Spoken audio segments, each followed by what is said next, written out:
Bismillahirrahmanirrahim. Doa. Segala puji bagi Allah, dibuka majlis Dewan Rakyat dengan menyebut nama Allah, yang Maha Pemurah, yang Maha Pengasih. Kepadanya terpulang segala puji-pujian. Kepada Rasul-Rasulnya, salam, selawat penghormatan.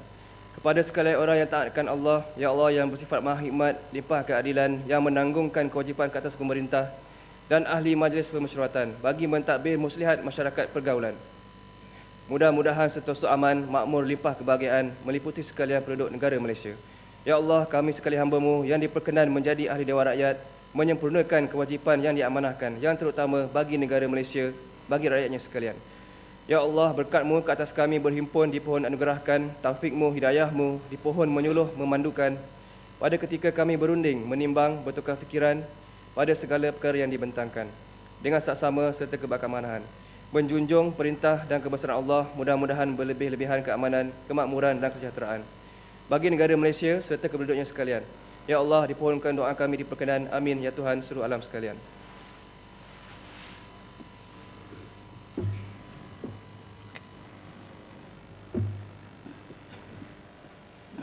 Pertanyaan bagi jawab lisan. Bismillahirrahmanirrahim. Assalamualaikum warahmatullahi wabarakatuh. Salam sejahtera. Saya jemput Datuk Seri Rizal Marikan bin Naina Marikan. Sila. Tuan Yang Dipertua, terima kasih. Soalan saya nombor 1. Sila, Muhammad Menteri. Bismillahirrahmanirrahim. Assalamualaikum warahmatullahi wabarakatuh. Terima kasih Ahli Yang Berhormat daripada Kepala Batas. Tahniah kerana menjadi suara belia dan pemuda dalam Majlis Tinggi UMNO dalam pemilihan parti baru-baru ini. Tuan Yang Dipertua, untuk makluman Ahli Yang Berhormat, Institut Penyelidikan Pembangunan Belia Malaysia ataupun IPPBM adalah sebuah agensi badan berkanun di bawah Kementerian Belia dan Sukan yang diwujudkan di bawah Akta Pertubuhan Belia dan Pembangunan Belia 2007, Akta 668, yang berfungsi sebagai pusat penyelidikan nasional dalam mengkaji pelbagai aspek aliran dan pembangunan generasi muda.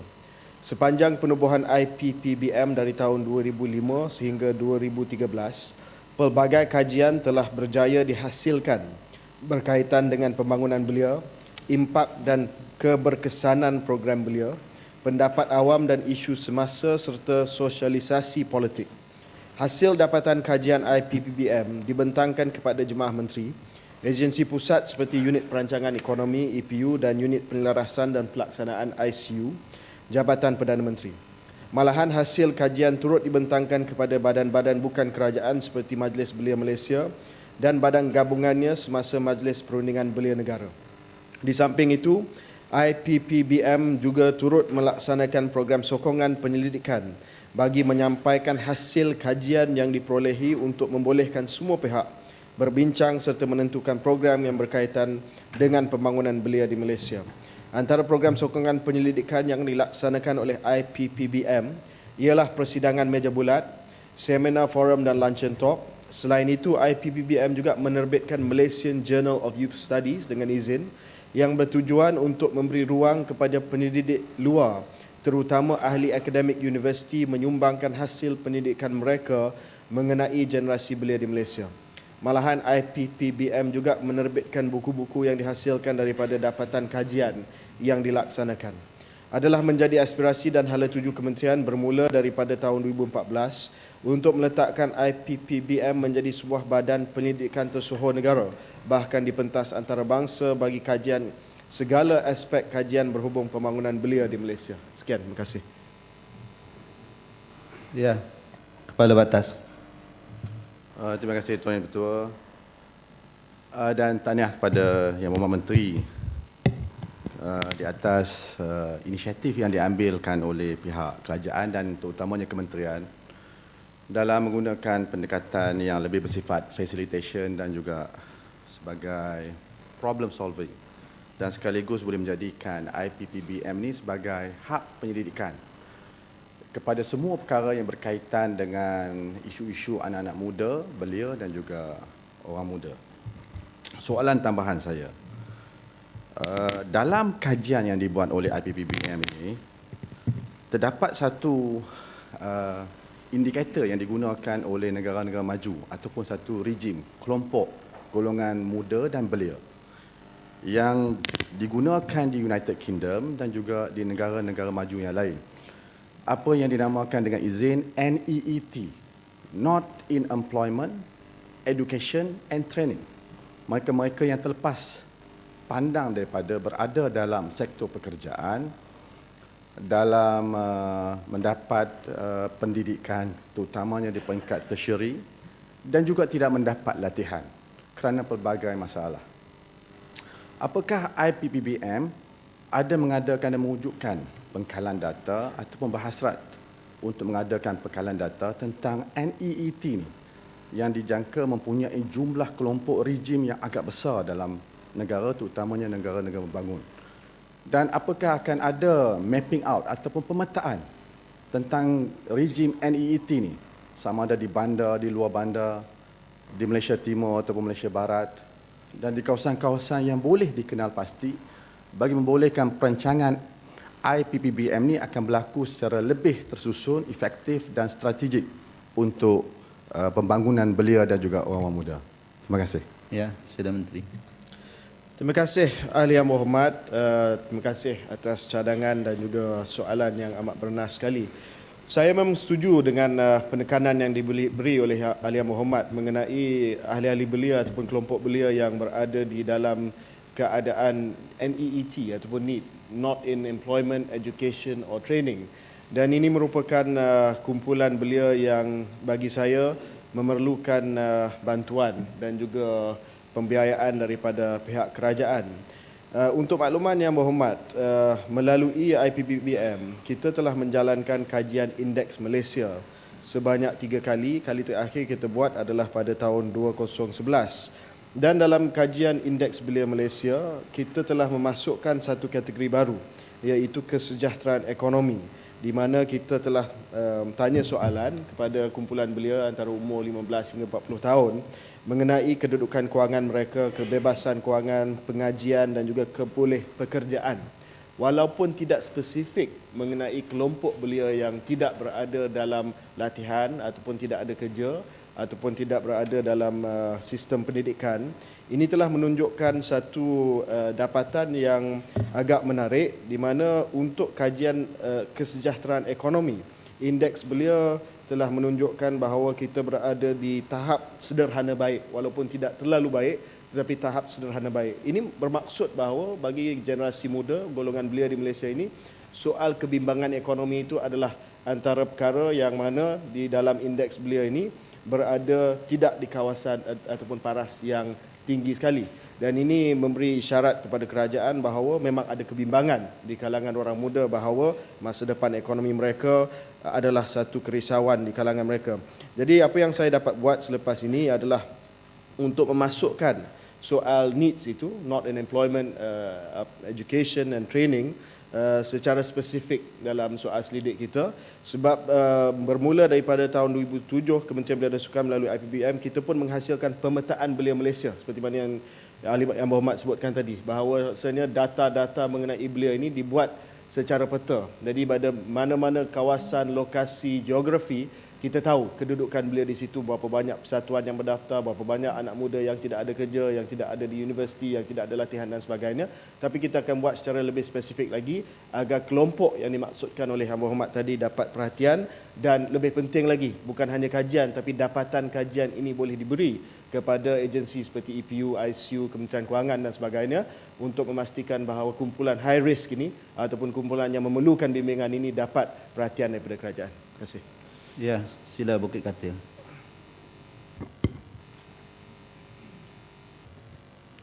Terima kasih Datuk Yang Ketua. Assalamualaikum warahmatullahi wabarakatuh. Soalan tambahan saya ialah berkaitan dengan keseriusan kerajaan terhadap IPPBM ini.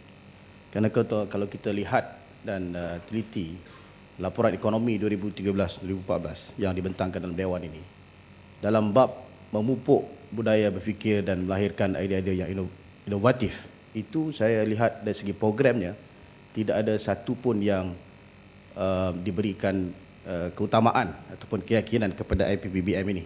Saya ingin tahu kenapa dan apakah IPPBM ini boleh kita perluaskan skopnya untuk menjadi satu wahana ataupun tempat mengumpul idea-idea daripada pelbagai peringkat, daripada pelbagai kelompok, tidak kira daripada kerajaan, bukan kerajaan, pembangkang dan sebagainya, dalam usaha kita untuk melahirkan program yang lebih holistik untuk keperluan generasi muda, terutamanya di dalam persediaan sebenarnya yang diungkapkan oleh Pak Menteri mengenai blueprint belia yang sedang dirangka sekarang. Terima kasih. Ya, sila Menteri.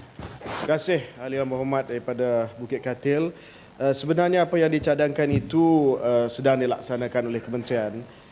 Saya telah mengarahkan IPPBM supaya lebih terlibat dalam menganjurkan siri diskusi, wacana dan juga perbincangan yang mengadunkan pandangan daripada pelbagai sudut. Sebagai contoh, dalam tempoh masa yang terdekat, dalam beberapa bulan sebelum ini, kita telah mengadakan persidangan meja bulat pasca PRU 13.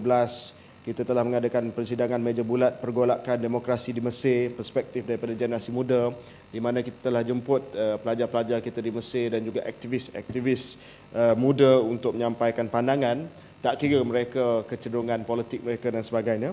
Dan baru-baru ini kita telah mengadakan forum belia kebangsaan, perencanaan holistik tentang jenayah berat dan gangsterisme di kalangan belia Malaysia.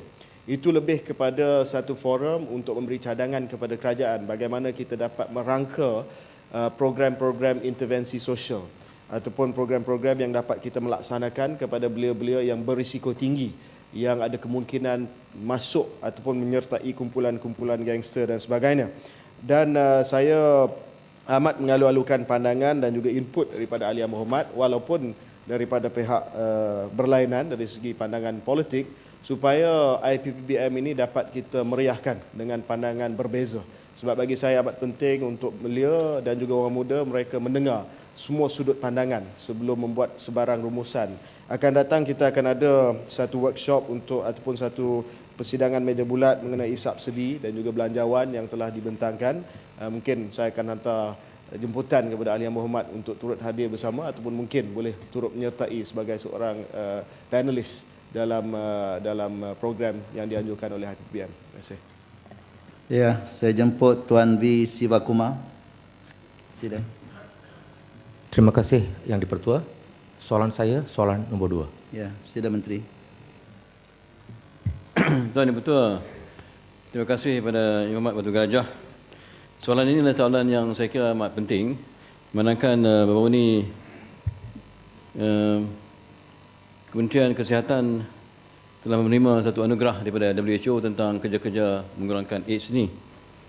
Dan sebenarnya Tuan Yang-Pertua, anugerah itu adalah bukan untuk Kementerian Kesihatan sahaja, tapi sepatutnya juga berkongsi dengan agensi kerajaan yang lain, NGO dan juga pihak swasta, khasnya klinik-klinik yang terlibat.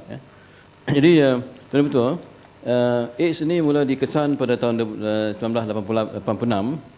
Sejak itu dia meningkat sehingga maksima pada tahun 2002, iaitu paling tinggi. Jumlah kes yang dikesan pada masa itu 6,978 dan pada keadaan 28.5 kes per tiap-tiap 100,000 penduduk.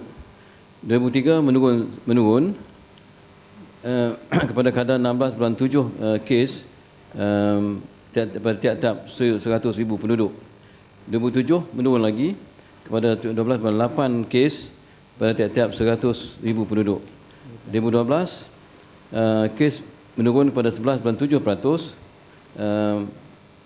11.7 kes pada tiap-tiap 100,000 penduduk. Pada bulan Jun tahun ini, kes telah pun menurun kepada 11.5% pada tiap-tiap 100,000 penduduk. Jadi jumlah kesemua sekali, target kita matlamat kementerian ialah pada tahun 2015 kita nak turunkan kepada 11 kes per 100,000 penduduk. Dan jumlah kes ini yang ditanya oleh Yang Berhormat, jumlah kes total daripada awal sehingga sekarang ialah 98,279 kes HIV dan antaranya 19,047 kes AIDS. Yang mati setakat ini ialah 15,688, yang masih hidup 83,995.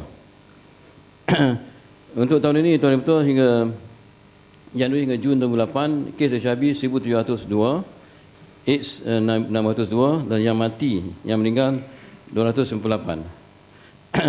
Kalau ikut kohort umur, Tuan Ketua, umur pada tahun 90-an dulu, umur yang paling banyak kena penyakit AIDS ialah antara 30 hingga 39. Tapi sekarang ni dia menurun kepada 20 hingga 39. Ini mungkin kerana antaranya adalah saringan yang dibuat sebelum kahwin, terutama sekali untuk orang Islam. Yang bukan Islam pun digalakkan untuk mengadakan saringan, mana test for HIV sebelum kahwin. Dan majoritinya adalah yang terlibat dengan kes begini adalah pekerja swasta dan juga yang jobless, yang tak bekerja, Tuan Ketua. Terima kasih. Saya jemput Batu Gajah. Terima kasih Yang di-Pertua. Terima kasih kepada jawapan Menteri. Soalan tambahan saya ialah apabila seorang pembawa HIV ataupun pesakit AIDS meninggal dunia di rumah ataupun di hospital, apakah SOP ataupun langkah-langkah pengurusan jenazah yang dikendalikan oleh hospital bagi orang Islam dan orang bukan Islam seperti ataupun selaras dengan Akta Pencegahan dan Kawalan Penyakit Berjangkit 1988. Terima kasih. Ya, sila Menteri. Tuan Ketua, urusan kematian penyakit AIDS ni memang ada prosedur, ada SOP dia kena buat, kena fumigation, kena buat ni, balut tiga lapis. Detailnya saya tak dapat bagi tahu. Tapi yang sebenarnya, Tuan Ketua, bila seseorang tu meninggal, mati, maka virus tu akan terus juga mati. Jadi dia sebenarnya tak berjangkit. Tapi oleh kerana kita terlalu cautious sangat, maka kita buat prosedur yang lebih sehingga ya ini segala kita oleh kerana kita fear, kita takut pada penyakit ini, jangkitan ini. Jadi sebab tu kita mengadakan berbagai cara untuk menguruskan mayat ini, ya. Jadi ada SOP itu betul. Tapi yang pentingnya yang saya nak bagi tahu ialah bahawa bila seorang tu meninggal, maka virus AIDS tu juga mati terus. Jadi dia tak sebenarnya tak berjangkit, betul. Ya, Titi Wangsa. Pak Menteri, saya ingin bertanya, sekiranya kalau sesuatu penyakit itu HIV ini bila seseorang itu mati, maka yang Pak Menteri sebut tadi bahawa dia tidak berjangkit. Apakah tindakan Kementerian Kesihatan apabila dia mengenal pasti seseorang itu mengidap penyakit HIV? Adakah kita mempunyai sistem untuk track mereka ini supaya dia tidak melibatkan jangkitan seterusnya akibat daripada tidak kefahaman mereka tentang penyakit HIV ini? Adakah spesifik sistem yang diimplementasikan oleh Kementerian Kesihatan untuk track mereka-mereka yang mempunyai penyakit ini? Betul. Sebenarnya penyakit AIDS yang dulu kita kurang faham tentang penyakit AIDS, tapi sekarang ni kita dah lebih faham. Jadi untuk penyakit AIDS nak berjangkit pada orang lain, dia mesti ada satu tahap level virus dalam badan kita, barulah kena penyakit itu. Kalau tak banyak sikit, dia tak berjangkit pada orang lain. Jadi dalam hal ini dah ada ubat jenis moden ini yang dapat mengurangkan the viral count. Ini jumlah virus dalam badan, dalam darah orang tu. Jadi kalau kurang daripada level ni, kurang level dia rendah, dia tak akan berjangkit. Sebab tu ini kita lebih yakin dengan cara kita membuatnya. Jadi kes-kes begini memanglah it is mandatory, dia kena notify. Tiap-tiap sama ada kerajaan ataupun swasta ataupun siapa juga mesti notify, dan kita ada follow up lah. Dan hari ini mereka dibagi ubat. Dan mereka pertama sekali yang jangkit yang anak-anak kecil, hari ini kita dapati ada kes-kes yang kita kesan di bawah daripada 13 tahun. Ini sebenarnya mereka mendapat penyakit ini daripada ibu dia. Ibu dia ada kena AIDS, dia dapat dari ibu dia. Ini kita follow up. Dan ada ubat, kita bagi ubat dia. Dia mesti follow up tiap-tiap bulan pergi follow up. Dan akhirnya mereka hidup macam normal, biasa. Dia tak berjangkit pada orang lain. Jadi betul. Ya, saya jemput Dato' Abdul Aziz bin Najib Sefadil. Tuan Yang Di-Pertua, dari Kulim ke Bandar Baru, singgah memancing di Sungai Krian. Wahai Pak Menteri yang serba tahu, soalan nombor 3 menunggu jawapan. Sila Menteri. Bismillahirrahmanirrahim. Datuk Yang Di-Pertua, soalan ini cukup baik untuk mengurangkan jerubu pemikiran yang salah berhubung dengan pegawai-pegawai perkhidmatan awam.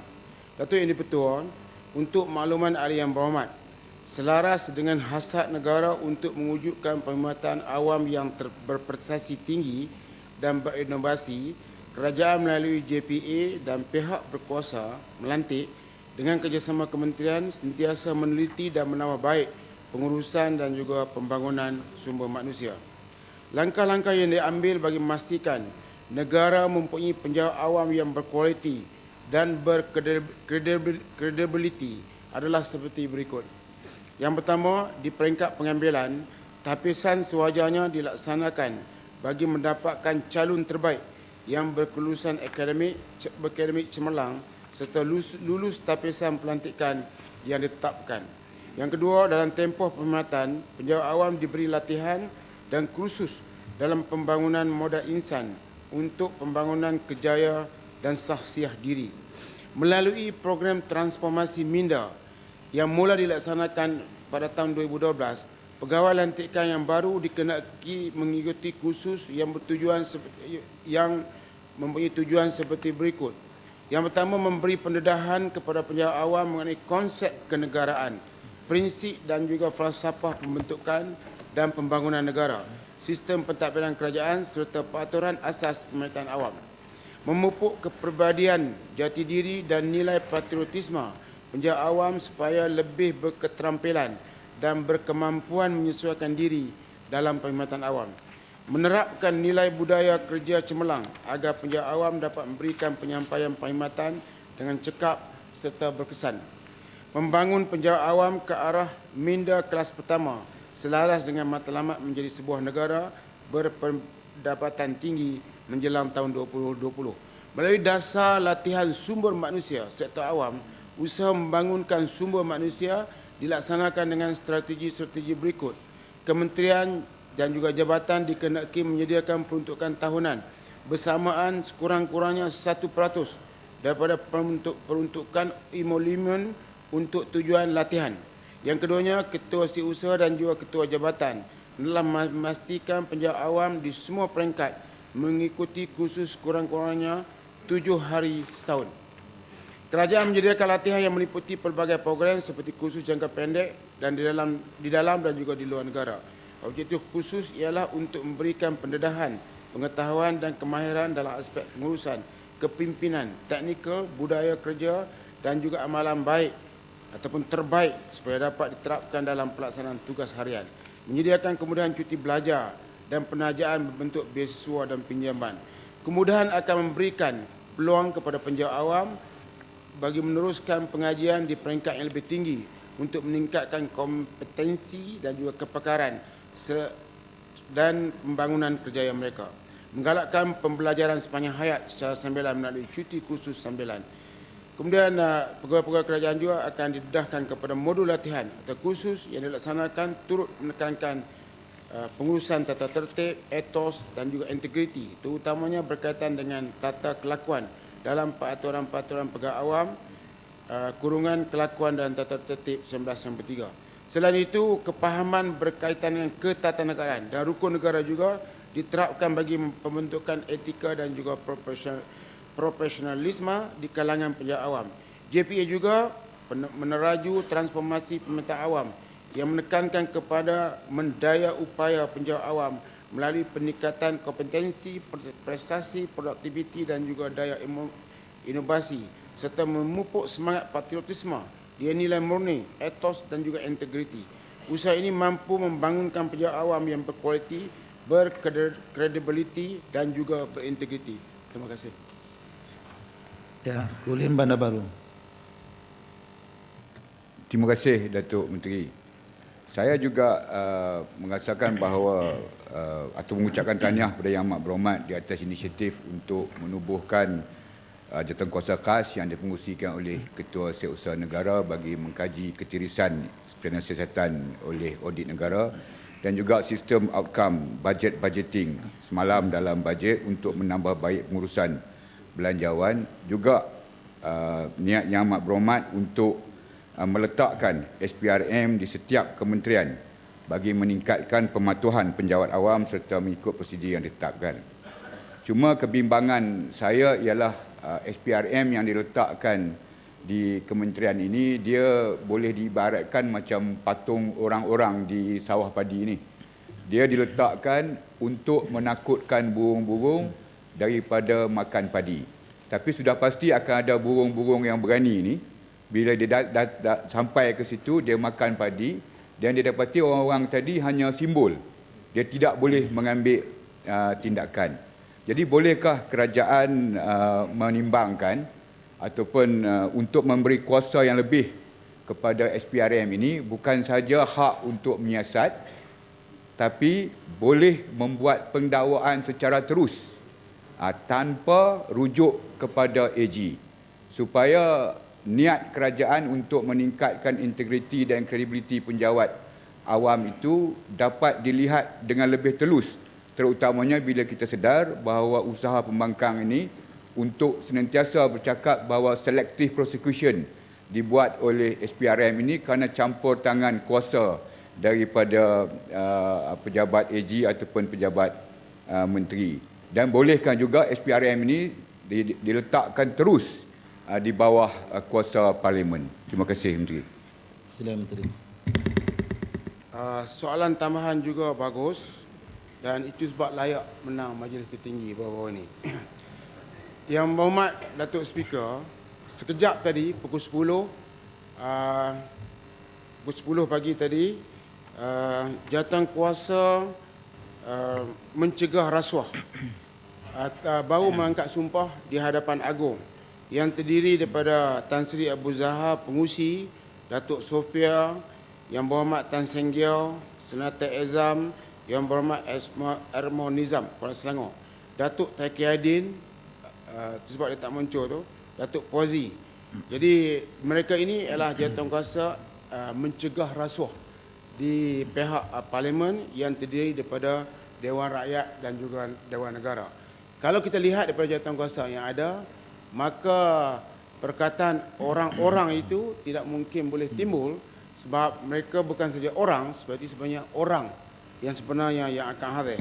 Dan sebagaimana yang telah diumumkan oleh SPRM bahawa tiap-tiap agensi dan juga tiap-tiap agensi akan diwujudkan bahagian pengurusan integriti.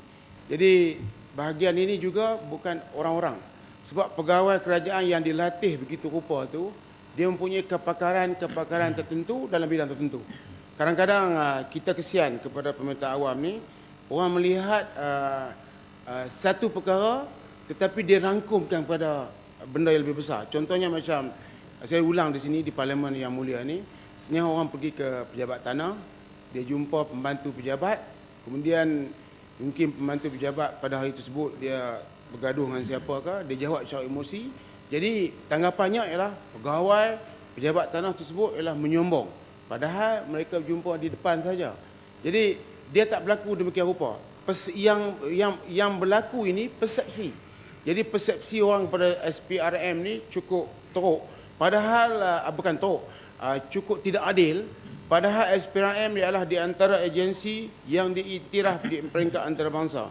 Contohnya ialah Ketua Pengarah SPRM telah dilantik dalam International Anti-Corruption Agency Academy yang berpengkalan di Vienna baru-baru ini.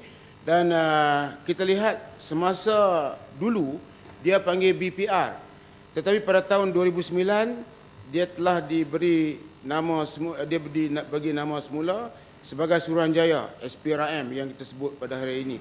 Dan kita lihat pada tahun 2009 tangkapan ialah 5,500 orang lebih kurang macam itu, dan pada tahun 2010 dia meningkat kepada 900 orang. Dan kita lihat conviction rate 2008 lebih kurang 54%, 2011 80%, ini saya bagi angka lebih kurang. 2012 lebih kurang 85%, tetapi 6 bulan pada tahun ini conviction rate-nya ialah 88%. Dan dia mempunyai mahkamah khas, 14 mahkamah khas untuk mempercepatkan kes SPRM.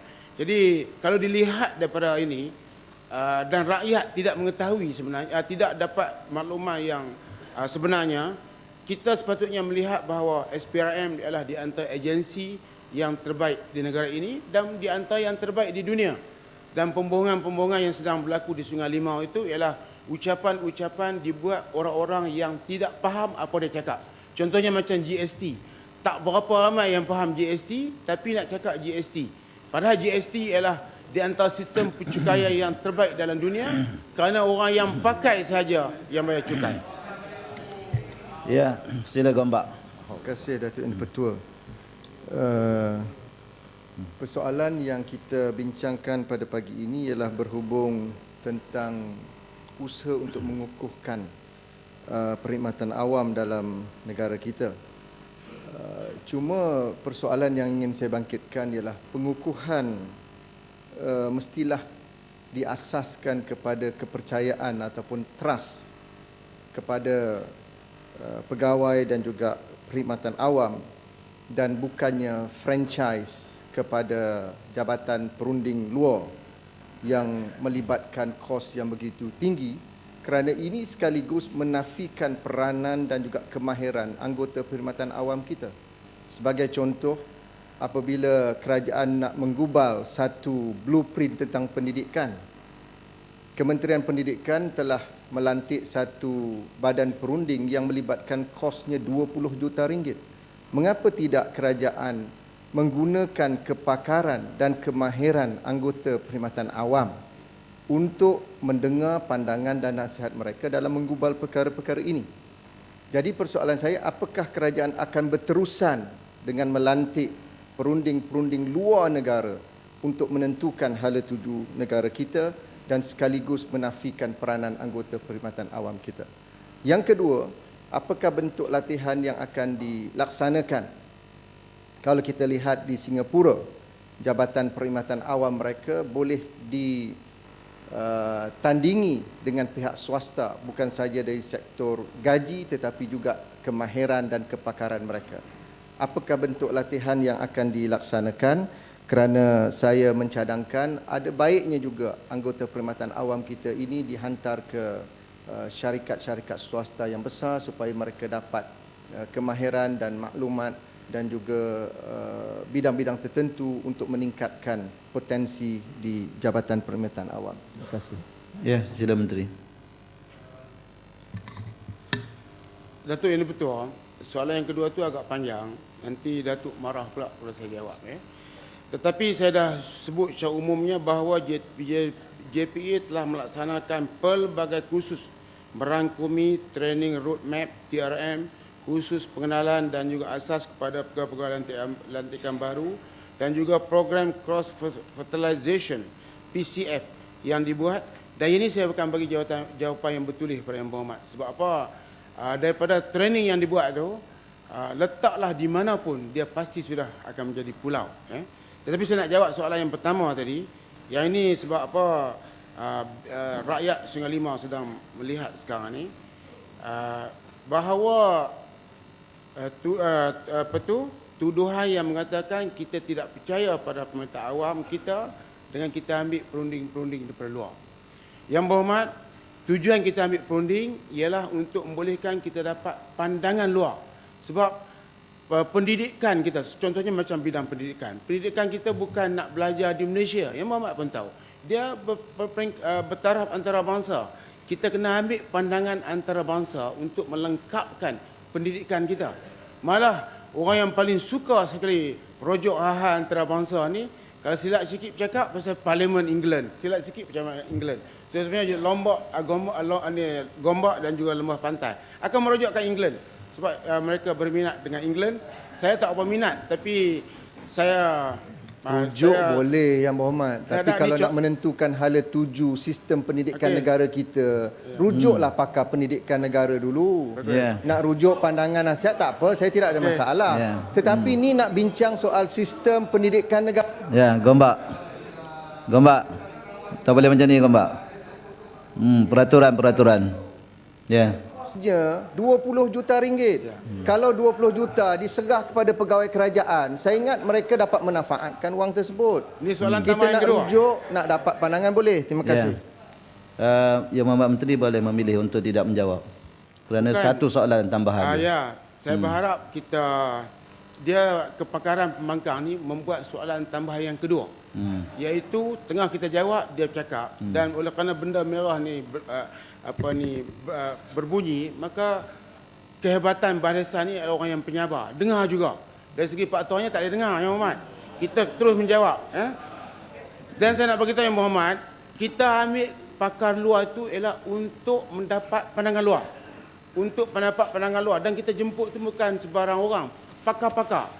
Setelah pakar-pakar kita berbincang, pakar-pakar kita sendiri yang sama-sama mencadangkan supaya kepakaran di luar itu kita dapatkan untuk membolehkan semua pemikiran di luar yang telah pun kita bentuk. Macam Jawatankuasa Pendidikan telah kita bentuk bertahun-tahun, selepas itulah pakar luar diambil. Jadi pakar luar diambil ni untuk membolehkan semua sekali perkara-perkara yang berhubung kait dengan perancangan kerajaan mendapat pengiktirafan di antara perangkat antarabangsa dan bukan tempatan saja.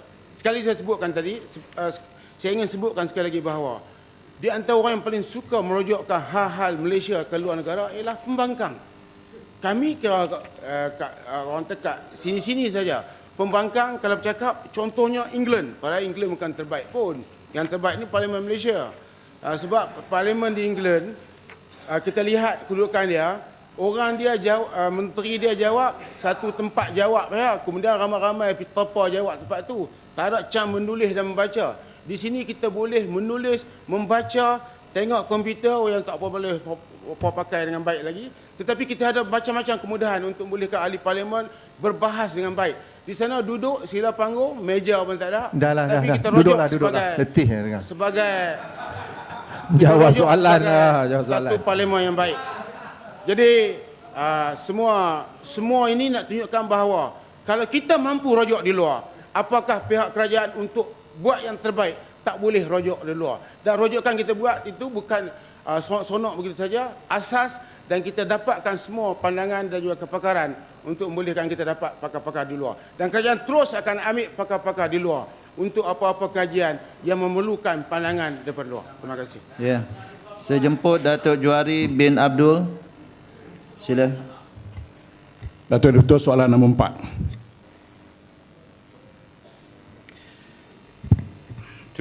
Tuan Yang Dipertua, izinkan saya menjawab pertanyaan yang dikemukakan oleh Yang Berhormat Sungai Petani secara bersekali yang melibatkan pertanyaan-pertanyaan dari ahli-ahli yang berhormat seperti berikut. Yang pertama, Yang Berhormat Pasir Mas pada 7 hari bulan 11. Yang kedua, Yang Berhormat Gopeng 13 hari bulan 11. Yang Berhormat Tanah Merah pada 14 hari bulan 11.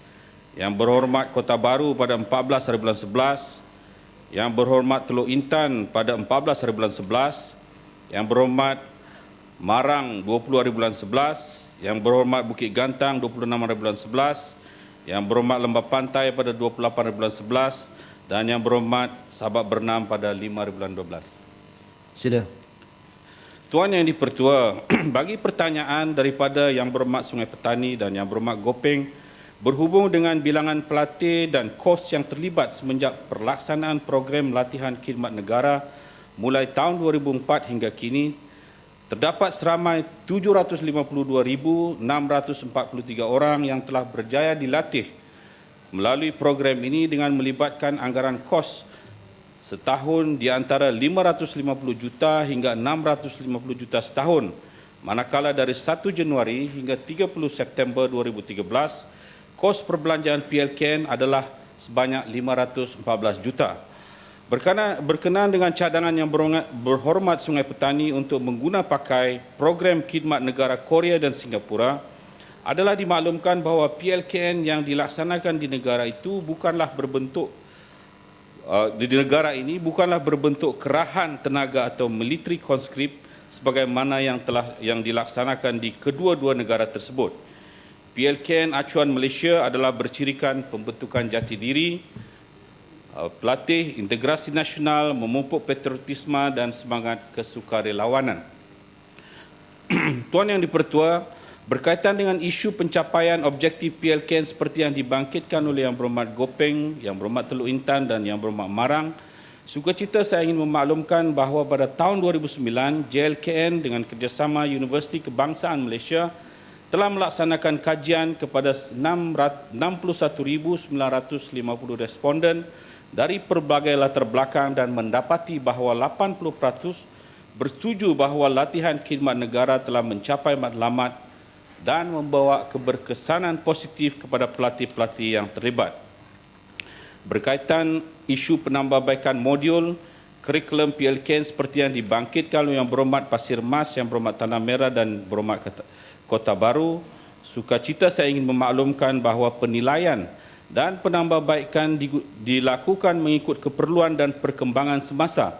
Misalnya pada tahun ini kita telah memperkenalkan 2 submodul, iaitu memasukkan modul Malaysia Berdaulat bagi memupuk patriotisme berasaskan insiden Lak Datu dan submodul Klik Bijak at PLKM bagi mendidik pelatih menjadi pengguna internet yang beretika. Berhubung dengan cadangan Yang Berhormat Kota Baru agar kurikulum PLKN ini diterapkan dalam kurikulum peringkat sekolah dan universiti, cadangan ini perlu diteliti secara terperinci oleh pihak berwajib iaitu Kementerian Pendidikan berdasarkan sekiranya terdapat kesesuaian. Tuan Yang di-Pertua, bagi isu kematian di kalangan pelatih PLKN seperti yang dibangkitkan oleh Yang Berhormat Teluk Intan dan Yang Berhormat Lembah Pantai, semenjak pelaksanaan PLKN dijalankan mulai tahun 2004, sebenarnya terdapat 20 kes kematian sahaja, bukan 22, telah berlaku di mana-mana sebab kematian. Adalah pelbagai dan majoriti kematian sebenarnya adalah berpunca daripada masalah kesihatan pelatih sendiri seperti penyakit leukemia, sakit jantung, masalah pernafasan yang tidak dapat dikesan serta lain-lain penyakit. Manakala kematian akibat perselisihan paham serius yang benar-benar serius dan didakwa di mahkamah ialah sebanyak seorang, iaitu yang berlaku di kem Muazzam Shah baru-baru ini. Pihak kerajaan memang sentiasa memandang berat terhadap kes-kes tersebut dan akan mengambil tindakan yang sewajarnya berlandaskan perundangan dan peraturan khususnya bagi kes-kes pembabitkan kecuaian dan ketidakpatuhan kepada SOP. Tuan Yang Bertua, berkaitan dengan isu yang dibangkitkan oleh Yang Berhormat Bukit Gantang mengenai kes rogol dan pergaduhan di kalangan pelatih, terdapat satu kes rogol pelatih PLKN telah berlaku pada 28 Februari 2004, iaitu semasa latihan PLKN mula-mula dilaksanakan, dan kes ini telah pun dibicarakan sehingga peringkat Mahkamah Rayuan dan jurulatih yang terdiri daripada anggota tentera tersebut telah dihukum penjara 12 tahun dan 3 sebatan. Bagi kes-kes pergaduhan pula terdapat 442 kes perselisihan paham yang telah berlaku dalam tempoh 10 tahun semenjak 2004 hingga 2013, dan 242 adalah kes yang dilaporkan kepada polis untuk dirakam dan untuk mendapat kaunseling daripada polis, dan mana selebihnya kebanyakan adalah diselesaikan dengan cara yang baik. Berkaitan dengan isu kemudahan PLKN serta penyediaan makanan yang berkhasiat seperti yang dibangkitkan oleh Yang Berhormat Sahabat Bernam, sememangnya pihak JLKN sentiasa memantau kemudahan dan kemajikan para pelatih mengikut SOP yang telah ditetapkan. Tindakan segera dan penambahbaikan akan diambil jika didapati terdapat ketidakpatuhan dan rungutan yang berasas. Sekiranya terdapat keperluan, tindakan keras boleh diambil, termasuk tindakan menutup kem. Dan sukacita dimaklumkan juga pihak Kementerian Kesihatan sentiasa membuat naziran kesihatan yang dilakukan secara berkala di 81 kem, iaitu sebelum dan semasa latihan berjalan. Sekian. Ya, sila Sungai Petani. Terima kasih Datuk Yang di-Pertua. Di antara core issue yang saya bangkitkan dalam soalan ini adalah tentang jati diri dan disiplin belia. Sama ada betul-betul boleh terbina apabila mereka telah pun melepasi khusus ini. Yang Mohd Menteri, di Malaysia ni anak-anak Malaysia memang hebat, berani. Yang tu satu kenyataan. Kalau dia naik motor, belia ni dia boleh tidur atas motor. Kalau dia minum air ketum, dia bubuh ubat nyamuk lah, air bateri lah, racun dia minum. Maknanya dia hebat lah. Kan? Dan kalau kita tengok dalam masalah yang ada sekarang ni, masalah disiplin belia ni, khususnya anak Melayu. Kalau kita pergi dekat pusat seranti pun Melayu, hak ragut pun Melayu, hak kes-kes masalah disiplin di sekolah pun Melayu. Tetapi kalau kita boleh kembangkan PLKN ni seperti yang diamalkan, ya kita ada akta, tetapi kita boleh kembangkan ianya menjadi kerahan tenaga. Karena kita belanja pun dah 6 bilion dah. 6,000 juta, 6 bilion. Walaupun kita ada 750,000 pelatih dah graduate, tapi semua anak-anak kita ni kebanyakan keluarga kita ada 1-2. Kita tanya dia, apa yang kamu dapat? Ya, soalan. Soalan saya, bolehkah kita kembangkan program ini, PLKM ini, kepada kerahan tenaga, bawa hak laki-laki dulu. Selesaikan masalah disiplin ni. Saya rasa insya-Allah kalau ini selesai, rakyat mesti setuju. Sebab kalau tidak, kita belanja lagi 6 bilion pun masalah ini tak akan selesai. Masalah disiplin khususnya. Terima kasih, Betul. Ya, sidang. Terima kasih Yang Berhormat Sungai Petani. Beliau telah mengemukakan satu cadangan yang pada pandangan saya adalah satu cadangan yang baik. Mungkin apa yang Yang Berhormat Sungai Petani ingin cadangkan ialah supaya kita mengikuti kursus latihan khidmat negara seperti mana yang telah dilaksanakan di negara-negara yang lain seperti Singapura, Taiwan, Korea Selatan dan beberapa negara yang lain lagi. Cuma saya ingin jelaskan di sini, walaupun khidmat negara yang telah dilaksanakan di beberapa negara ini memang sesuatu yang berguna, tetapi sama ada ianya ada kesesuaian dengan negara kita atau tidak, itu kita kena pertimbangkan sama-sama. Kerana saya ingin nyatakan di sini berdasarkan kepada khidmat negara yang dilaksanakan di negara tersebut, ianya berasaskan kepada military conscript, iaitu ianya adalah merupakan satu kerahan tenaga mandatory kepada semua lelaki di dalam negara tersebut, 100% lelaki, dan ianya silibusnya ialah berkaitan dengan latihan tentera, iaitu seperti regular army. Dan mereka dikenakan latihan selama 2 tahun. Dan yang membimbangkan kita memanglah mereka ini juga akan ditempatkan di tempat-tempat yang sensitif seperti di kawasan-kawasan yang berbahaya dan di sempadan. Saya pernah berada di Pamunjon satu ketika dulu, lebih kurang beberapa tahun yang lalu, dan saya dapat melihat beberapa national service yang telah ditempatkan di sempadan Korea Selatan dan Korea Utara. Dan saya juga agak terkejut kerana mereka ini adalah orang muda, tetapi itulah modul latihan yang dilaksanakan di negara itu. Cuma saya ingin perkara ini kalau kita ingin laksanakan, ianya boleh dilaksanakan, kecuali kalau kita mempunyai konsensus secara menyeluruh. Cuma kalau kita takut nanti kita laksana, pembangkang pula yang tak setuju, tapi kita boleh memikirkannya untuk kebaikan bersama. Terima kasih. Ya, sila sekejang. Terima kasih. Tuan Ketua, kita tahu setakat tahun 2012 ramai 643,000 pelatih yang telah tamat menjalani latihan PLKN semenjak pelancaran program ini pada tahun 2004, dan kita telah belanja setahun sebanyak 550 hingga 600 juta, satu jumlah yang saya kira amat banyak.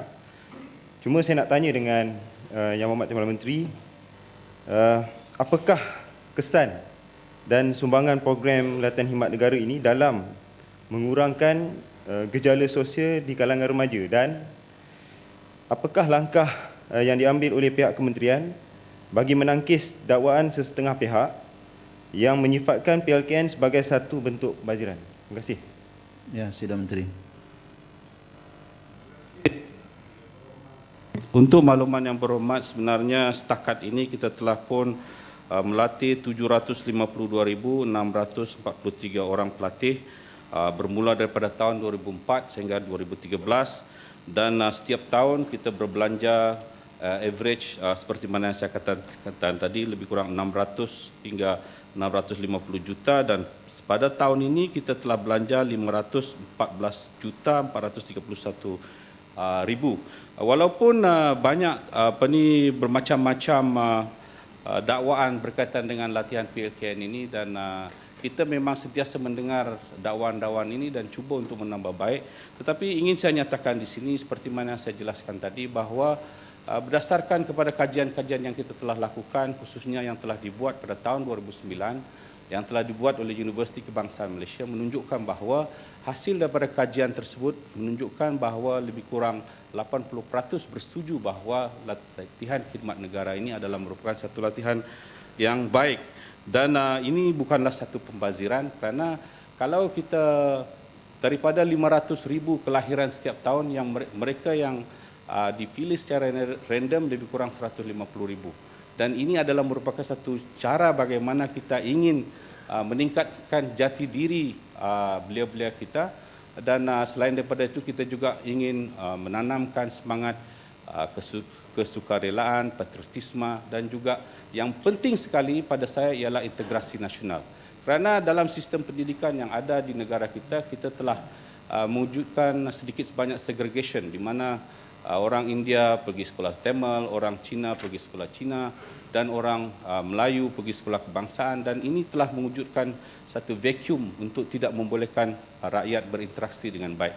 Dengan adanya PLKN ini saya percaya ianya merupakan satu mekanisme yang baik yang boleh menjamin kita dapat memastikan integrasi nasional di negara ini akan dapat dilaksanakan dan kita akan melihat hasilnya di masa-masa akan datang. Terima kasih. Oleh kerana Datuk Ahmad Jazlan bin Yaakob Machang, soalan nombor 5 tidak dapat hadir kerana ayahanda Yang Berhormat sakit tenat, saya jemput Dr. Cik Rosli bin Cik Mat. Assalamualaikum warahmatullahi wabarakatuh. Tuan Yang Bertua, soalan saya nombor 6. Terima kasih. Sila Menteri.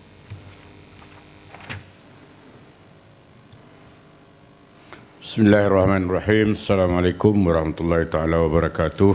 Salam sejahtera.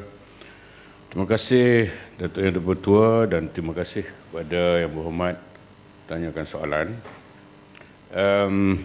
Bagi menjawab soalan yang ditanyakan, ingin saya melaporkan di sini program 3F ataupun Fund for Food diwujudkan pada tahun 1993 untuk menggalakkan penglibatan pengusaha-pengusaha dalam pengeluaran makanan negara secara pemberian kredit yang seterusnya membantu meningkatkan pengeluaran makanan dalam negara dan mengurangkan import makanan. Sehingga kini program ini telah mendapat sambutan yang sangat menggalakkan di mana dana berjumlah 2.6 bilion telah dikeluarkan kepada 15,432 orang peminjam. Pada masa ini dana yang diperuntukkan oleh Kementerian Kewangan telah digunakan sepenuhnya. Dan sebagai tambahan, Agrobank menawarkan pembiayaan skim 3F menggunakan dana daripada Bank Negara. Pembiayaan untuk program 3F oleh Agrobank ini merangkumi 3 subsektor pertanian yang utama iaitu tanaman, ternakan dan perikanan. Dalam tempoh tersebut, subsektor ternakan telah mendahului sektor lain dari segi jumlah nilai pembiayaannya iaitu sebanyak 1.0 bilion dengan bilangan peminjam seramai 4,962 orang. Berbanding subsektor tanaman dan subsektor perikanan yang masing-masing dengan nilai pinjaman sebanyak 909.67 juta dan juga 653.65 juta yang melibatkan seramai 7,431 dan 3,039 orang. Datuk Yang Bertua, untuk makluman tambahan, kita melihat bahawa terdapat peningkatan yang begitu ketara dalam pengeluaran bahan-bahan makanan dalam negara. Bagaimanapun butir-butirnya begitu banyak sekali. Jadi kalau yang berhormat minat, mungkin saya akan bagi satu buku laporan khas daripada Kementerian Pertanian, Perangkaan Agro Makanan 2012. Kita ada keluar ni report yang boleh kita edarkan. Terima kasih. Sila, Ulu Nangat. Terima kasih Datuk Yang Bertuan. Terima kasih Yang Hormat Menteri. Bila saya amati jumlah yang diperuntukkan sehingga sekarang 2.65 bilion, dan kerajaan Malaysia mengumumkan peruntukan sebanyak 4 bilion untuk melaksanakan dasar jaminan makanan negara. Jadi walau bagaimanapun saya dipahamkan oleh Kementerian Pertanian dan Industri Asas Tani, satu daripada makanan utama kita iaitu beras masih tidak mencukupi. Walaupun kerajaan kita mengimport 30% iaitu lebih kurang 700 juta tan setahun. Jadi tentulah peruntukan 3F ini boleh juga digunakan untuk meningkatkan pengeluaran beras negara. Jadi soalan saya juga dipahamkan baru-baru ini, harga beras di Thailand juga meningkat daripada yang kalau kita tetapkan RM1.65 ke RM1.80 per kilogram, tapi di Thailand sudah menjadi RM3 lebih 1 kilogram.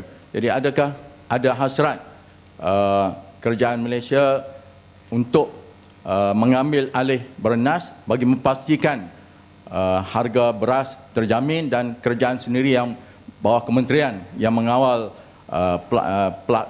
pengeluaran padi negara. Sekian, terima kasih. Ya, Yang Berhormat Menteri. Terima kasih Datuk Yang Bertua dan juga Yang Berhormat. Kita sebenarnya tidak mengalami krisis bekalan beras dalam negara. Ya, sebagaimana yang kita semua tahu, pada masa ini semua orang boleh dapat bekalan beras pada harga yang berpatutan. Memang benar pengeluaran kita pada tahap 70% daripada domestic consumption dengan izin, dan kita mengimport bukan 700 metrik tan, ya, 700,000 metrik tan sebenarnya, dan ini merupakan 30% daripada keperluan negara.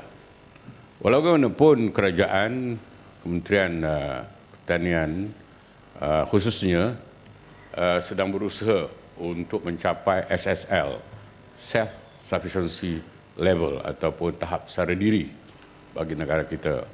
Maksudnya kita nak meningkatkan pengeluaran padi dan dengan itu bekalan beras kepada 100% keperluan negara. Dan dengan sebab itu beberapa langkah telah diambil oleh kerajaan bagi mencapai matlamat tersebut. Pertama sekali, kita meningkatkan produktiviti per hektar. Sekarang ini average-nya ialah about 5 to 6 metric ton per hektar dengan izin, dan kita sedang berusaha dengan bantuan penyelidikan benih baru, benih yang lebih baik, untuk meningkatkan kepada 10 metrik tan. Dan usaha ini telah pun berjaya di setengah-setengah kawasan padi. Di Mada umpamanya ada plot-plot yang kita telah mencapai 10 metrik tan. Dan begitu juga di seberang Perak, di kawasan saya, Parlimen Pasir Salak pun begitu juga. Tapi tidak menyeluruh. Apa yang dibuktikan bahawa boleh kita dapat hasilkan kalau sekiranya ada usaha yang bersungguh-sungguh. Itu satu. Selain daripada itu, kita juga membuka jelapang padi baru.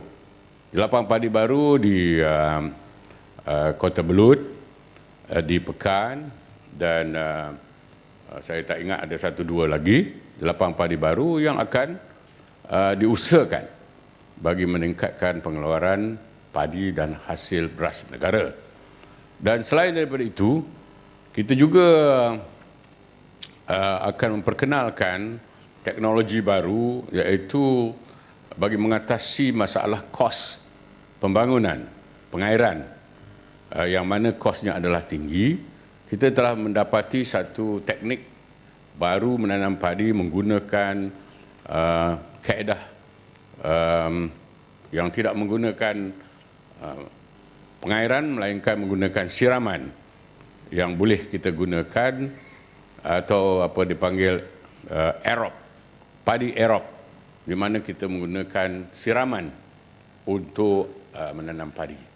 Jadi berbagai-bagai kaedah yang digunakan, dan saya kira usaha ini akan diteruskan dan peningkatan pengeluaran hasil padi dan beras akan dapat dicapai dalam tempoh mendatang.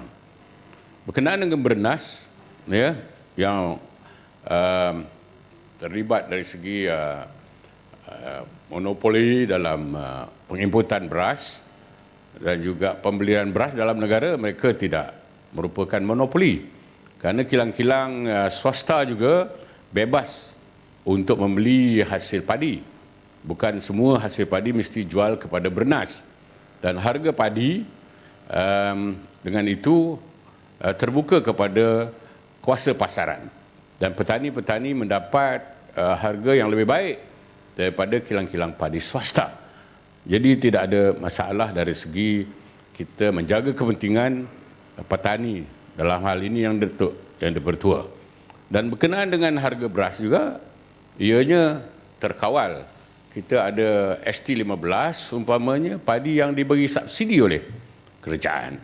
Jadi dengan sebab itu, masyarakat umum berpendapatan penengahan dan rendah mendapat bekalan beras pada harga yang tidak membebankan. Terima kasih.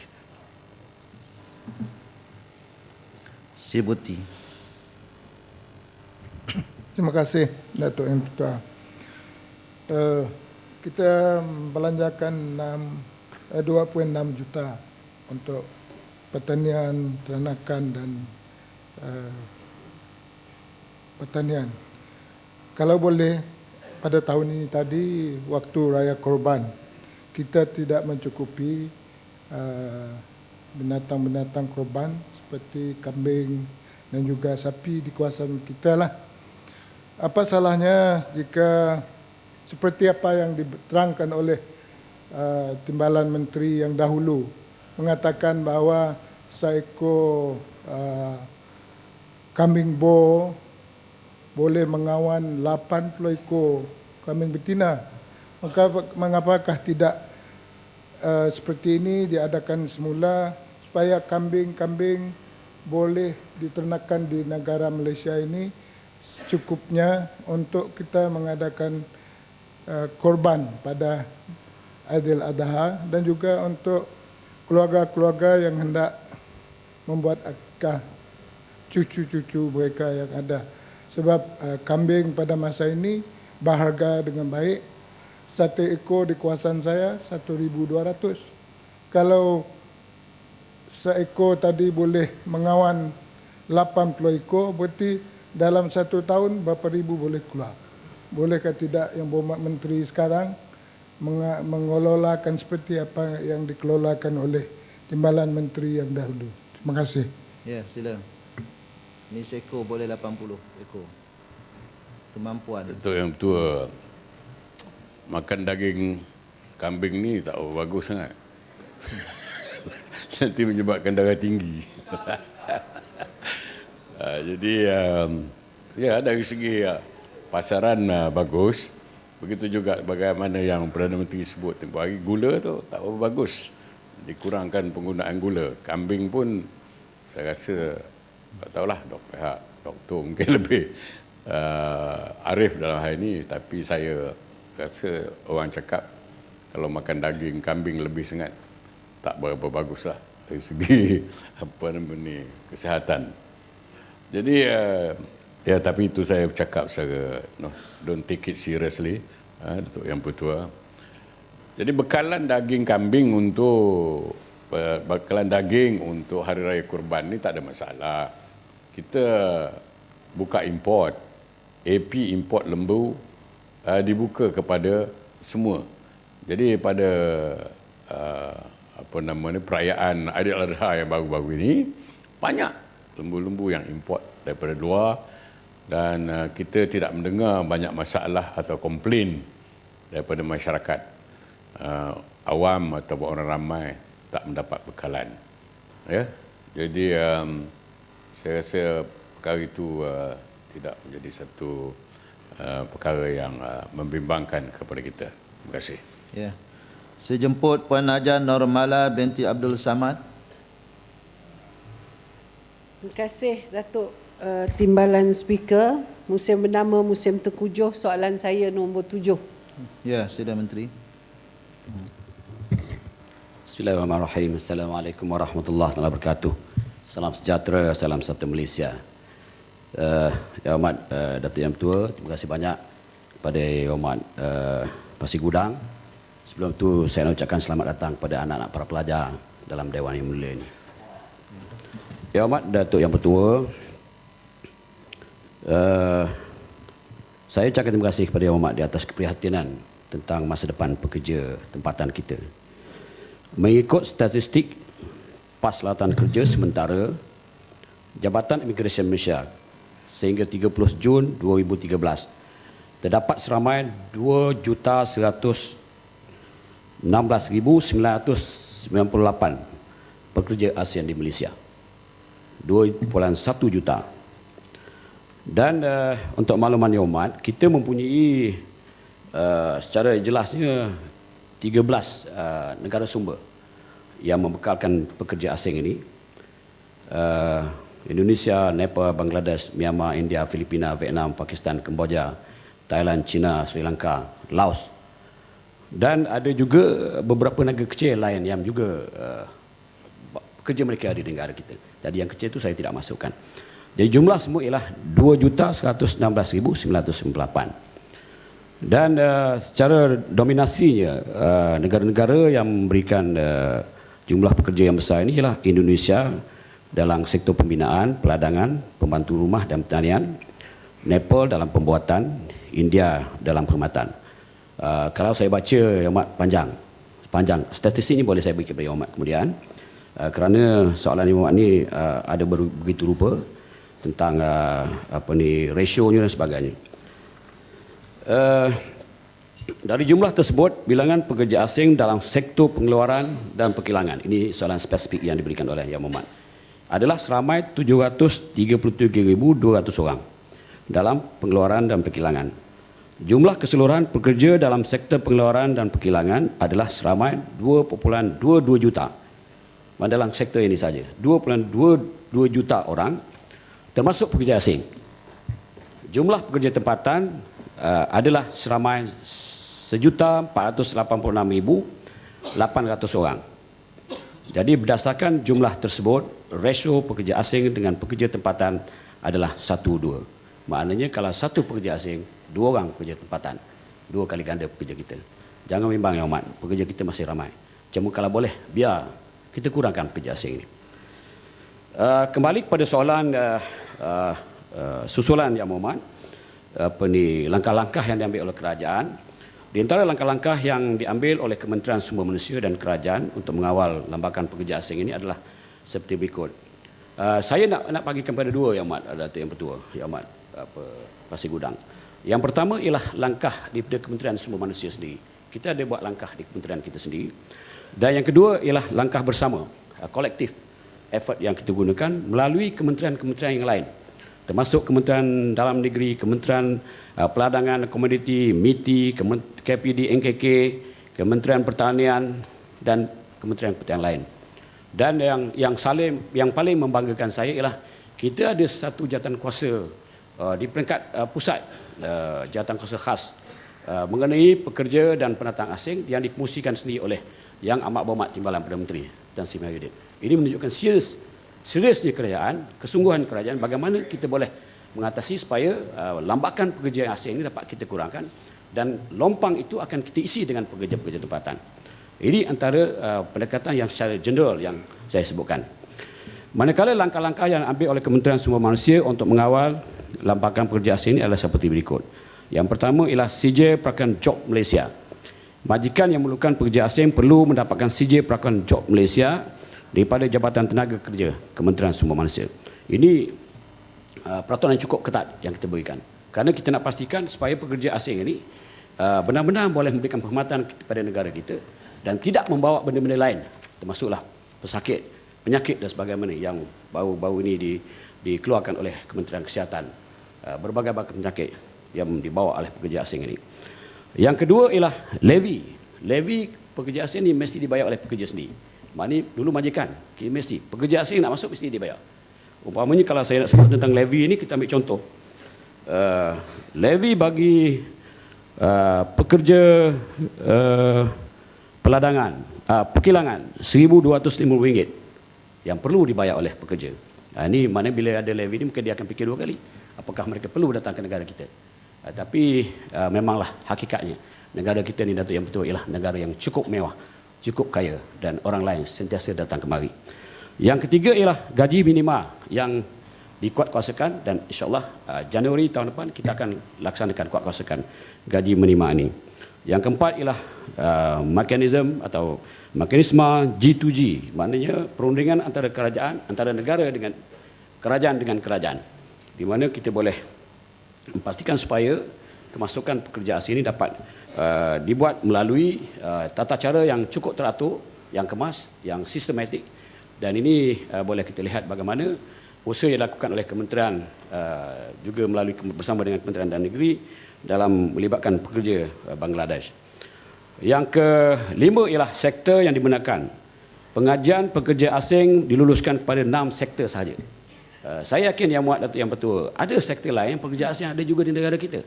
Tapi sebenarnya inilah yang kita katakan illegal, ya, haram. Sektor yang kita benarkan ialah pembinaan, pertanian, peladanan, perkilangan dan perkhidmatan dan juga perkhidmatan domestik. Jadi itu antara langkah-langkah yang diambil oleh kerajaan bagaimana kita dapat menjaga, mengawal supaya kebanjiran pekerja asing dapat datang ke negara kita. Sebenarnya banyak lagi program-program lain Datuk Yang Betul yang boleh saya sebutkan. Tapi insyaAllah Yang Amat, melalui kementerian kita ada 12 program yang kita atur setiap masa. Termasuklah memberikan pekerja, mendapatkan pekerja untuk pekerja tempatan, karnibal pekerjaan, program khas portal Job Malaysia saya sebutkan tadi, temu duga terbuka yang kita adakan umpama sehingga September tahun ini kita telah mendapatkan sejumlah 183,628 penempatan pekerjaan bagi rakyat negara kita, termasuklah siswazah dan bukan siswazah. Terima kasih Yang Amat Betul. Ya. Sila Pasir Gudang. Terima kasih Timbalan Menteri di atas penerangan tadi.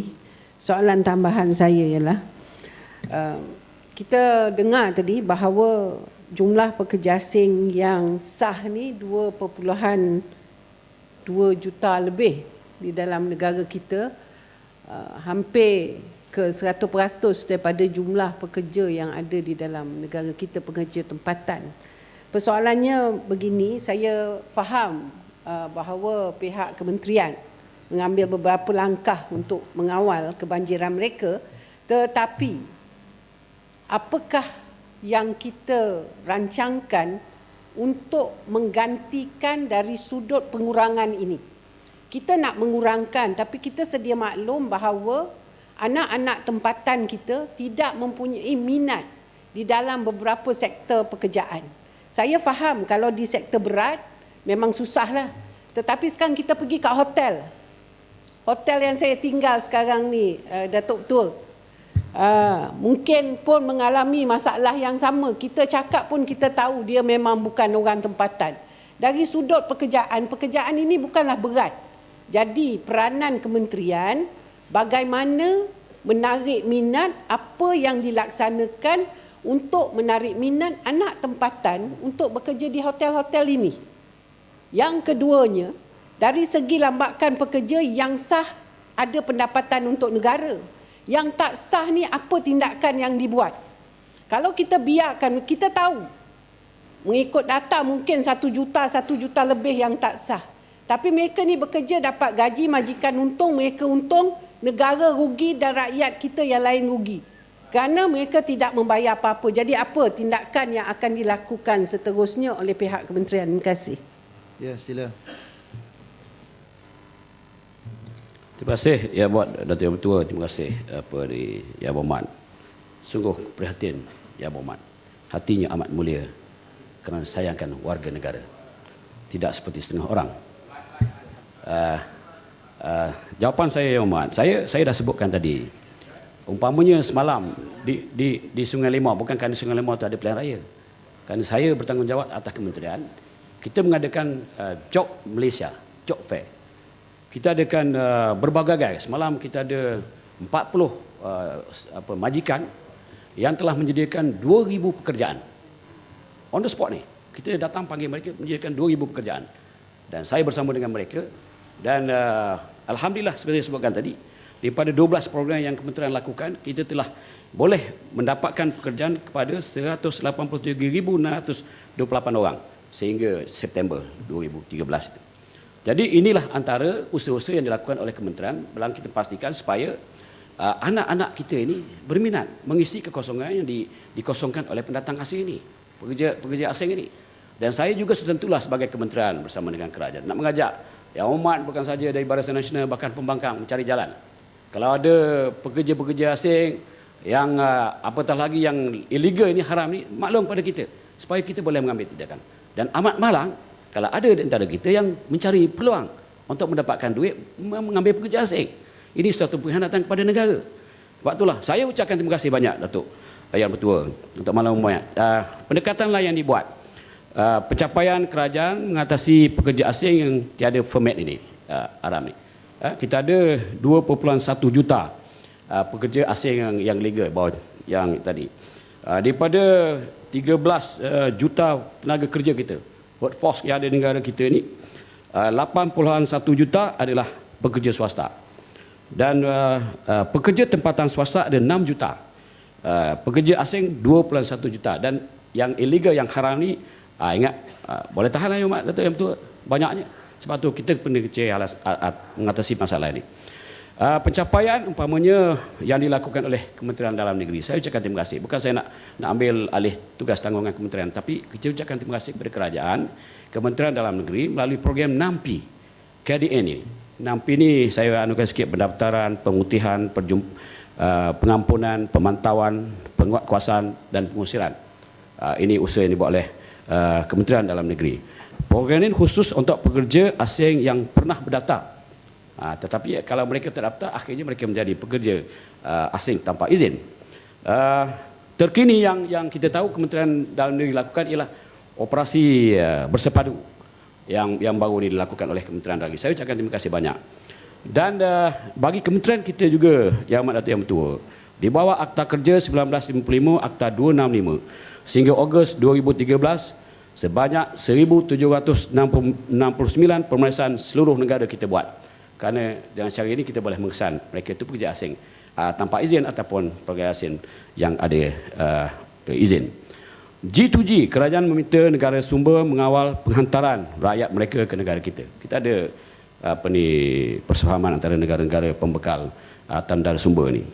Dan yang berikutnya, tindakan terhadap majikan dan akta agensi pekerja asing bawah APS 1981 ini yang terlibat dalam mengaji pekerja asing tanpa izin. Kita akan ambil tindakan tegas. Kalau ada kita dapati mereka ini mengambil pekerja asing tanpa izin.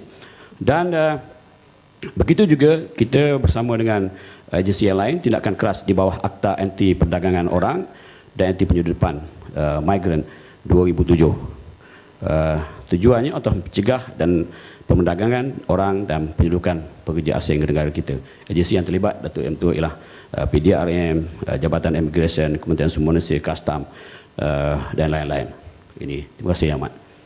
Ya, Kuala Langat. Terima kasih Datuk Yang Di-Pertua memberi ruang kepada Kuala Langat. Timbalan Menteri, atas jawapan soalan tambahan. Saya melihat dari program 6P yang telah pun menjumlahkan keseluruhan pekerja asing ini sebanyak 2.998 orang pekerja. Dan kita tak tahu berapa juta lagi pekerja yang tidak berdaftar, yang pekerja haram ni. Apapun pada soalan yang telah pokok soalan yang telah diutarakan oleh yang berhormat sebentar tadi ialah berkenaan dengan perkelangan sejumlah 733,200 orang yang bekerja di sektor ini. Melihat daripada sudut pengangguran yang kita hadapi pada hari ini berjumlah sekitar 3 ke 4% pekerja pengangguran yang tidak bekerja lagi, yang tidak mengisi jawatan-jawatan, walaupun kita ada pekerja asing 2.1 juta. Itu satu jumlah yang terlalu banyak. Dan saya kira sesuatu harus dibuat, walaupun dalam Seksyen 60M mengatakan haram mengambil pekerja asing dan memberhentikan pekerja tempatan.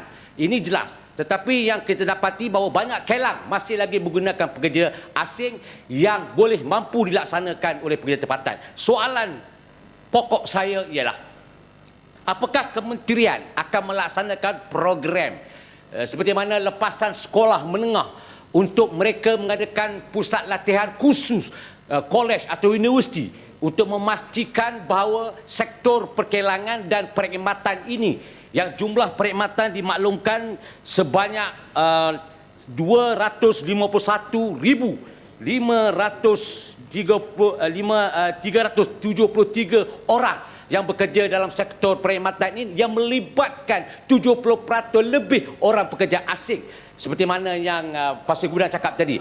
Jadi soalan itu pedang dia dengar, soalan itu berkait. Jadi adakah kementerian bersetuju untuk mengadakan satu kolej atau universiti mereka yang lepasan sekolah untuk mereka sama-sama menyertai pembangunan pekerjaan yang akan menghapuskan 3 atau 4% pengangguran yang berada dalam tahap ini. Apa pandangan ataupun kementerian dalam soalan tambahan saya yang perlu jawapan ini? Terima kasih. Untuk anak-anak di depan ini. Terima kasih, Speaker. Sila. Dato' Yang Pertua, terima kasih. Saya cukup hargai soalan yang dibuat oleh Yang Amat ni. Sebenarnya di penghujung soalan dia ialah bertanya saya apakah saya bersetuju. Memang cadangan itu baik dan kita akan bincangkan. Sebenarnya untuk makluman Yang Amat, kita telah pun menubuhkan institut latihan kita di seluruh negara. Tak silap saya kita ada 23 dan kita ada juga institut latihan yang peringkat persijilan dan diploma. Dan institut latihan ini tempatnya di mana kita mengambil pelajar-pelajar yang lepas SPM dan sebagainya yang mungkin tidak boleh lagi melanjutkan pelajaran, kita ambil mereka latih di institut ini. Dan kita telah melahirkan banyak seperti mana yang saya sebutkan tadi. Saya kalau ingat, Yang Amat saya kena dapatkan statistik yang tepat. Nanti kalau saya tak bagi tak tepat kan, Yang Amat kata saya milihkan orang pula. Tapi Yang Amat baik, saya tahu Yang Amat akan baik saya. Yang Amat apa dia betul.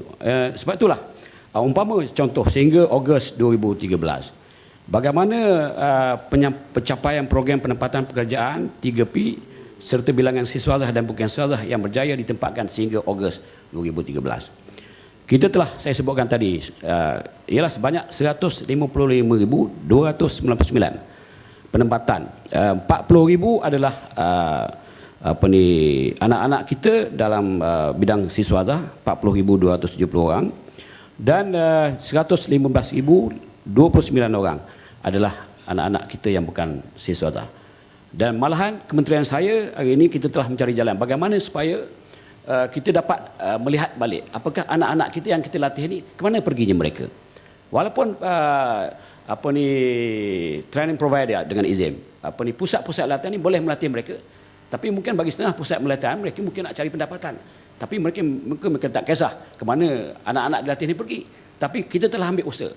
Baru ini melalui skill competition yang kita lakukan, saya telah menubuhkan alumni bagi mereka yang terlibat dalam kemahiran ini, dan kita telah memanggil ke mereka kementerian kita, dan kita mendapati ada salah seorang daripada mereka telah menjadi dekan di sebuah universiti dalam kajian makanan saja, di mana mereka ceburi masa mereka mengikut latihan.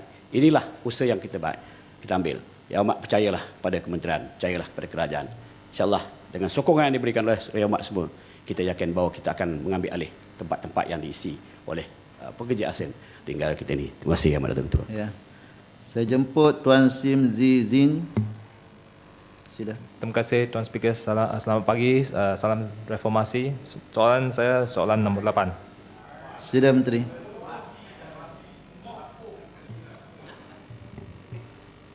Assalamualaikum warahmatullahi wabarakatuh. Datuk Yang Di-Pertua, terima kasih Bayan Baru bagi menjawab soalan Bayan Baru. Buat masa ini kerajaan masih menjalankan kajian bagi mengenal pasti mekanisme yang sesuai untuk melaksanakan sistem solar berskala utility. Sehingga bulan September belum ada lagi mana-mana syarikat yang telah diberi atau diberi lisen untuk menjalankan solar farm 50 megawatt atau 100 megawatt ke atas. Kita di peringkat kementerian telah mengadakan sesi konsultasi dengan pihak stakeholders mengenai cadangan membangunkan sistem solar berskala utility. Pelaksanaan sistem solar berskala utility memerlukan kajian dan perbincangan lanjut, terutamanya dari segi kawaslia, memandangkan pada waktu ini belum ada peruntukan yang membolehkan pembangunan sistem begini dalam peraturan yang sedia ada.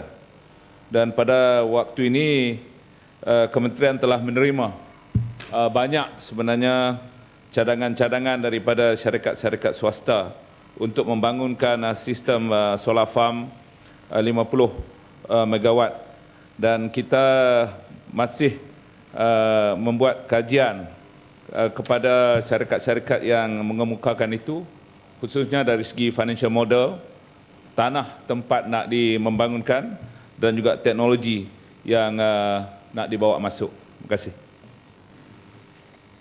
Ya, sila Bayan Baru. Tuan Ketua, saya nampak bahawa masalah yang dihadapi oleh SEDA dari segi feed-in tarif ini, umpamanya kota yang dibagikan kepada syarikat mempunyai banyak masalah sebab kelewatan, ada yang tidak boleh deliver, ada yang diberi kepada kepada ketua setiausaha negara, bekas ketua setiausaha negara. Tetapi untuk kota yang dibagikan kepada individu atau rumah-rumah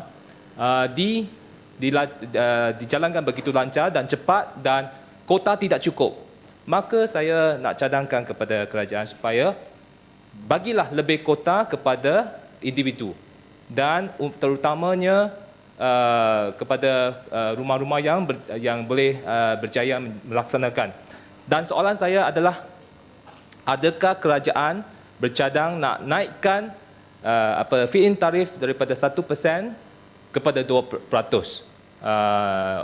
untuk feed-in tarif? Terima kasih. Ya. Terima kasih soalan tambahan Yang Berhormat Bayan Baru. Untuk pengetahuan Yang Berhormat Bayan Baru, SEDA di bawah Kementerian Tenaga adalah agensi pihak berkuasa pembangunan tenaga lestari yang memberi feed-in tarif kepada individu dan juga kepada syarikat di bawah daripada 30 megawatt, dan sehingga 30 September 2013 sebanyak 3,497 permohonan dengan jumlah kapasiti terpasang sebanyak 748 megawatt yang telah diterima oleh SEDA, di mana sejumlah 2,589 bilangan permohonan dengan kapasiti 520 megawatt telah diluluskan dengan kota yang ditawarkan sehingga separuh tahun pertama 2015.